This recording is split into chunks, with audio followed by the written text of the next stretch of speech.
How's it going, good people of YouTube? Welcome to another concept series episode. Now, this concept series episode is the Veilbreaker Part 4. It's a Part 4 of the Veilbreaker series that I have been doing. And yeah, this one is... The last one I did was Veilbreaker during the medieval times, 14th century. This one is Veilbreaker during the Wild West.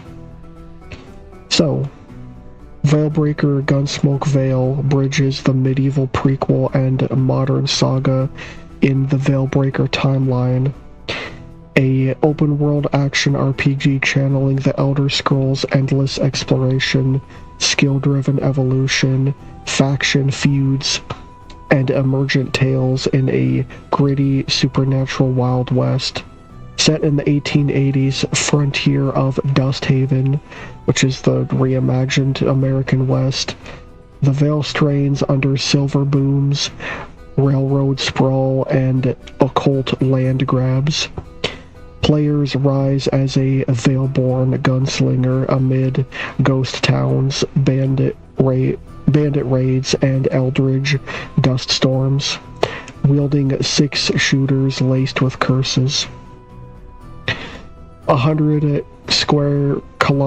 plus square kilometer seamless frontier awaits, which includes sun-baked badlands, haunted canyons, boomtown saloons, and rift-warped ghost realms.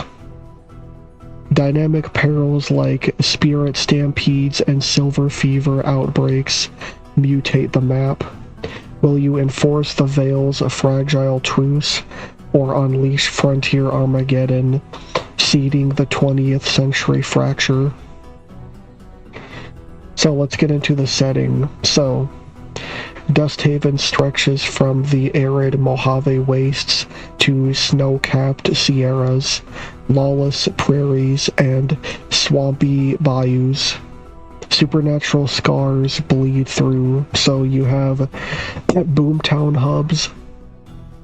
So, lantern-lit Dodge City analogs with vampire-owned cat houses, witch apothecaries in opium dens, stuff like that. That's kind of the boomtown hubs.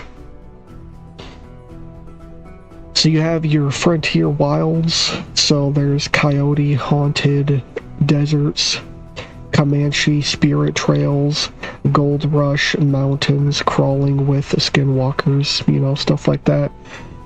Then you have your Veil frontiers.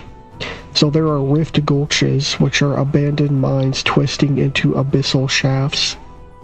You have phantom railroads for spectral rides. You have the Dust Abyss, which is an evolving undervoid via hell portals. The undervoid is like hell, basically. So there's some events. So you have Hellfire dust storms spawning wraiths. You have posse hunts by rangers. You have faction range wars, scorching trails. So a raised ranch becomes a cursed badlands. So there's real-world consequences via faction wars,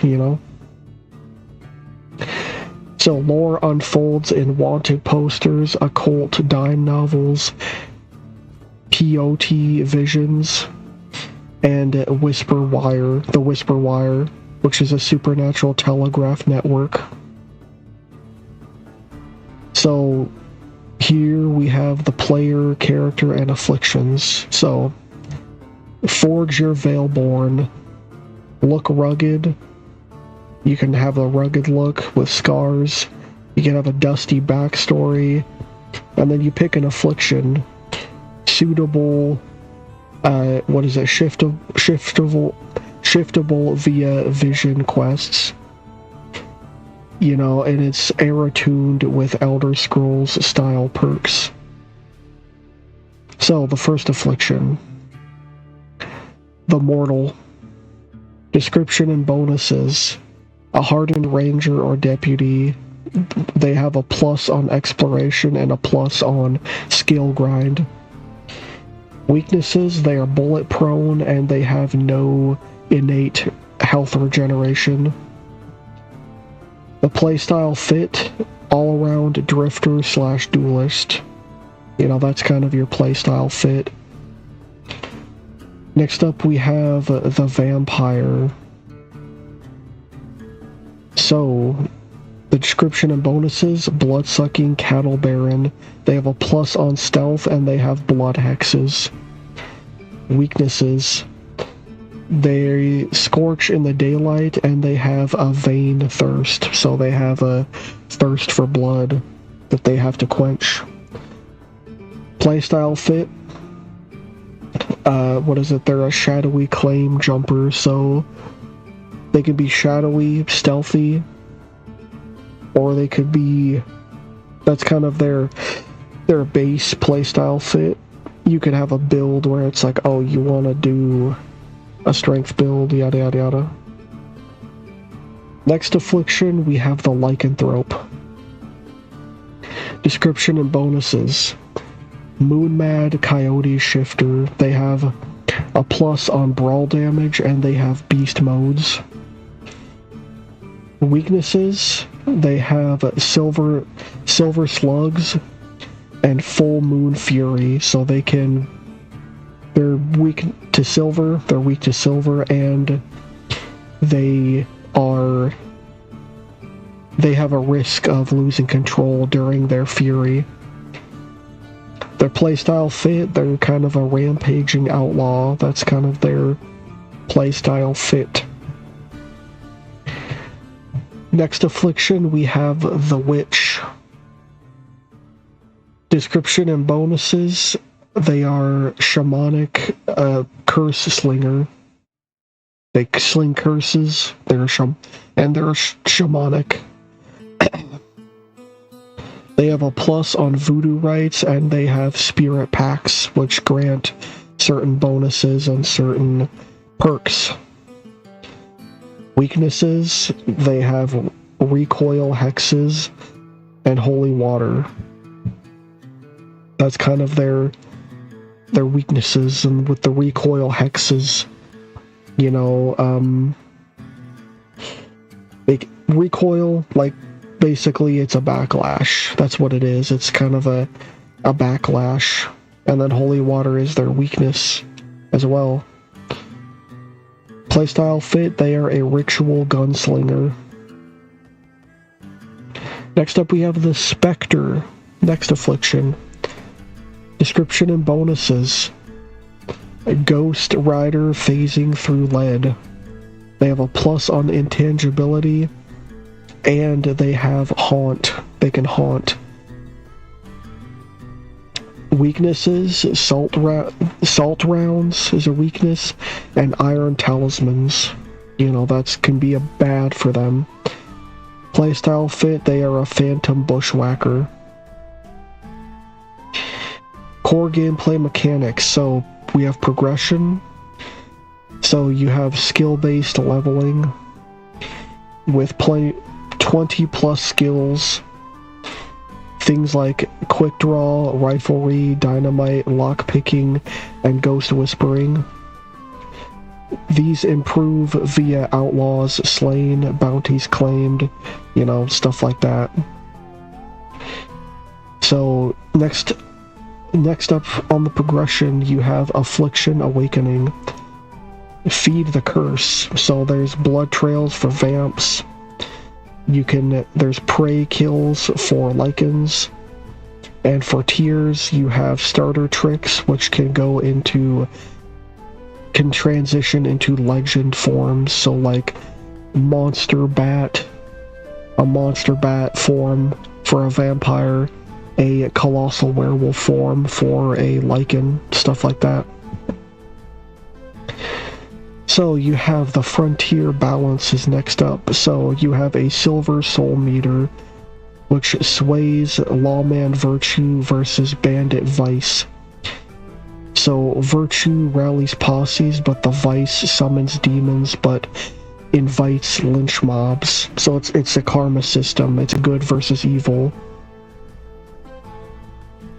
Next up, we have combat. So there is Skyrim weighty gunplay fused with Western brawls and Veil horrors. So some of the weapons, you have peacemakers, lever actions, scatterguns, lassos, and then you have improvised like whiskey bottles and spurs. Molotov cocktails, stuff like that. And then you have also cursed artifacts, so you have demon-barreled Gatling guns and stuff like that. Alright, next up we have Veilcraft schools, the 7 forbidden arts. So these are basically your schools of magic within the game, similar to Elder Scrolls. Elder Scrolls has schools of magic that are, you know, different types of magic, like healing and destruction, yada yada yada. So, the first school, you have blood hexes. So there's siphon shots, crimson ricochets, and berserk crowds. So siphon shots, you can, essentially, when you shoot somebody, takes a bit of health from that person, takes a bit of HP.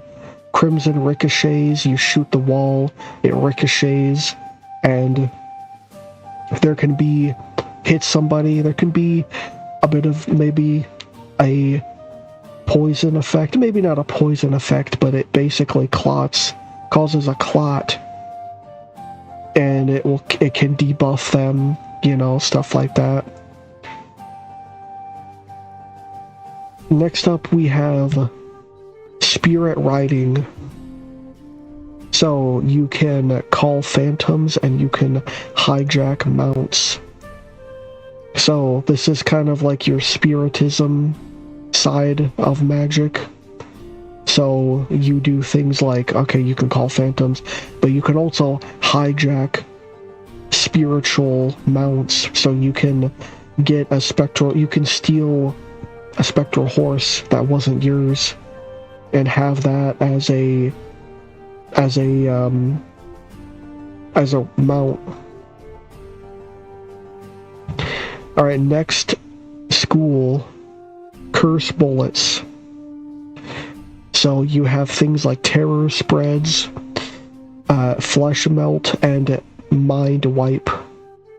So there's different, you can curse your ammunition, and there's different effects that you can apply to it. So you have like a terror spread, which you shoot somebody, causes terror, and that terror can spread to their allies.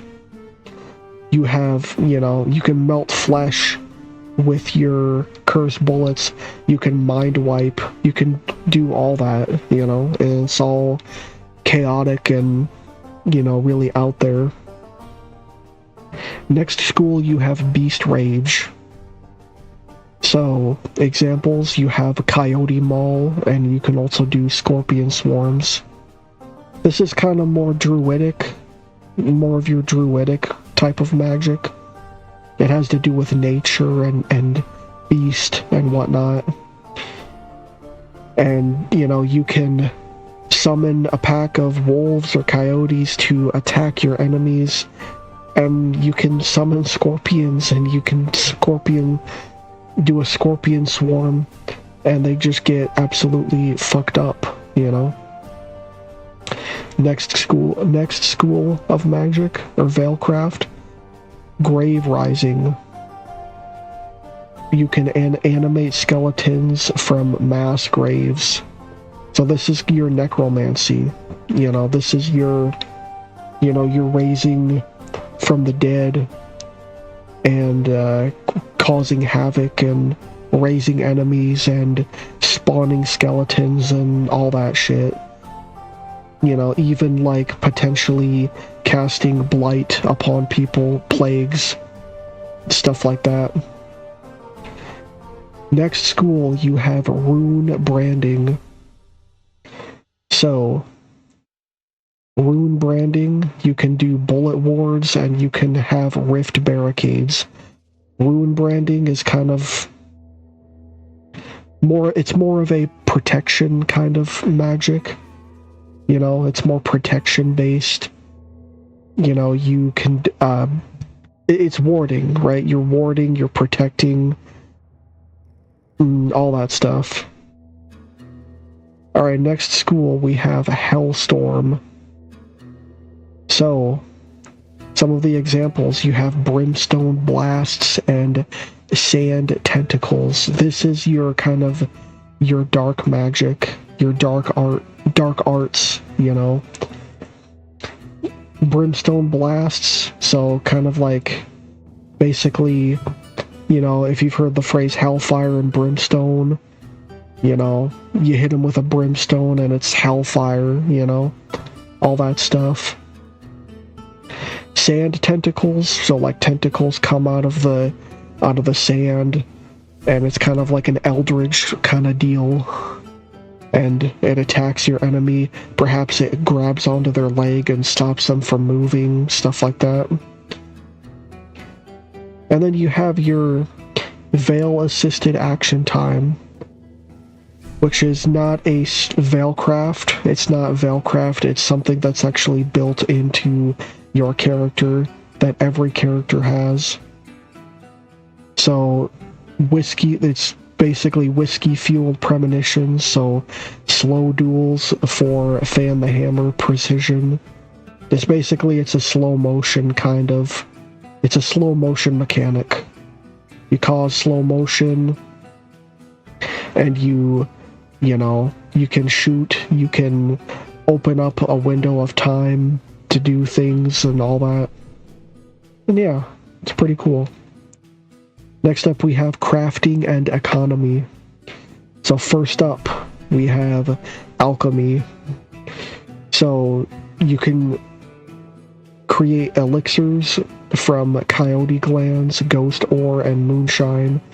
So things like rattlesnake venom and silver dust equals anti-lichen rounds, or anti-werewolf rounds, you know, stuff like that. Next up we have gunsmithing. So you can etch wraiths into revolvers, which allow for tracer ghosts, or stagecoaches, which allow for possessed stampedes. Gunsmithing, so you can etch certain things into your gun that causes a certain effect. So like, you know, tracer ghosts, you know, you actually shoot ghost energy out of your gun. That's what that is. You know, and then also you can do possessed stampede. You know, it's basically a ghost fueled. It's a ghost fueled, you know, stampede with your wagon. And it's all, you know, cool and all that shit. So next up we have the economy itself. So claim bounties, rustle cattle, trade occult trinkets, buy ranches for upgrades. So vampire, so things like, you know, vampire blood vats and witch sweat lodges, you know, stuff like that. You can buy locations for upgrades, you know, and stuff like that. Next up we have exploration and travel. So scale mesas, ride mustangs / locomotives, Mustang the horse, or dust walk. There's 1,000 plus spots haunting, so there's haunted stagecoaches, which allow for radiant heists. There's meteor craters for alien rifts, and there's sacred medicine wheels. So some mounts include things like hell steeds, zombie ponies, and dust devils. You know, and it's really good. You can ride a dust devil. A dust devil is basically a dust tornado. You can ride around on, you know, on top of that. Well, maybe not on top of it, but within it. And it's really cool. So next up we have quests and story. So the main quest, the Silver Schism. Railbaron's mind, Veil weakening silver, awakening a devourer fragment. So hunt ghost deeds for faction bosses. You can seal rifts to uphold the masquerade. The masquerade is basically you're hiding all of the supernatural stuff, or blast them wide with a supernatural, which is the supernatural gold rush. Choices forge bloodlines for the modern era.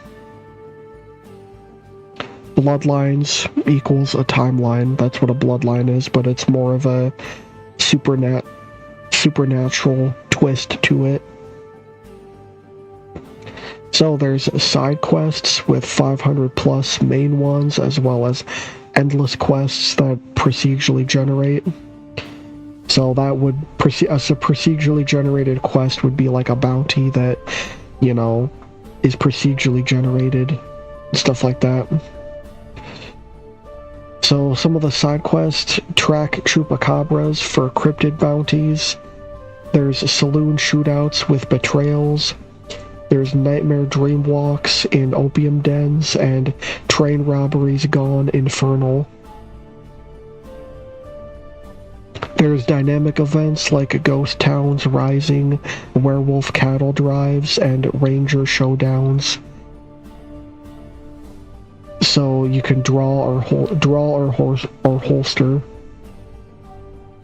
Factions and range wars. So there's climb 6 factions. So there's ignite territory blaze-offs. So the first faction is the Crimson Spurs. Ideology: vamp barons hoarding blood herds. Questlines: there's things like cattle wars and deed forgeries. Some of the perks: there's eternal Valkyros and Fang revolvers. So you can call upon vampire allies, and you can fire vampire fangs at your enemies. Next faction, the Moonhowl Gangs. The ideology: they are lichen rustlers claiming the wilds. Questlines: there's ambush trails and full moon raids. Perks: there's pack rides and claw quick draws. You know, stuff like that. So next faction, you have the Dust Veil Coven. The ideology: witch prospectors divining fates. Questlines: there's seance digs and curse claims. Perks: you have oracle shots and spirit mules that you can call upon. Next faction, Silver Star Rangers. Ideology: law dogs purging the unholy. Quests: manhunts and saloon purges. Perks: blessed badges and posse calls. You can call upon a posse. Next faction, the Abyss Drifters. Ideology: they are cultists drilling void wells.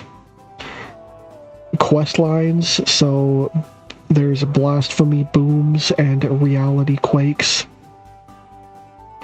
Perks: so the Abyss Drifters are the bad guys. Perks: so the perks are mutated dynamite and rift portals. So you can rift portal around. You have mutated dynamites that, you know, explode as like poison or something like that. Next faction, you have the Phantom Posse.